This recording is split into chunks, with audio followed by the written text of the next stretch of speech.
يومك للشعب ودادا ليكن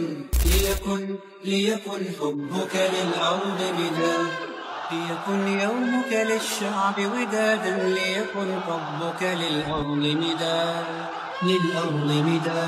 قلم أنت فكم সরাসরি গুনাহে জড়ালে তো তওবা করার সুযোগ থাকে, সে বুঝতে পারে যে এটা গুনাহ।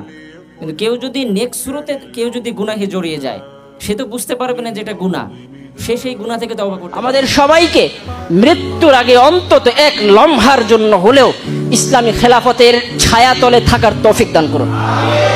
সত্য যা আল হক ওয়া যাহাকাল বাতিল, সত্য এসেছে এবং বাতিল পরাজিত হয়েছে।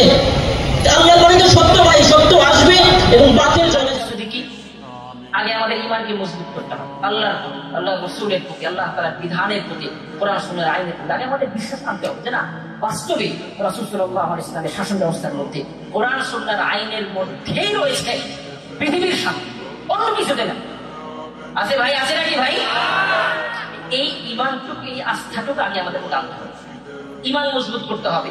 ঈমান যদি মজবুত না থাকে তাহলে জিহাদের ময়দানে যুদ্ধ তো করা দূরের কথা, কাফেরদের অস্ত্র থেকে আপনি পলায় যাবেন। কি বলেন ভাই, ঠিক কিনা? আগে ঈমানের সমস্ত সাহাবায়ে কেরাম, খুলাফায়ে রাশিদিন, সাহাবায়ে কেরাম, তাবেঈন, তাবেঈন, আইম্মায়ে মুজতাহিদিন, ইমামগণ যেই পন্থায় দিনকে কায়েম করেছেন, পৃথিবীতে এলায়ে কালিমাতুল্লাহর কাজ করেছেন, আমাদেরকে ঠিক সেইভাবেই কাজ করতে হবে।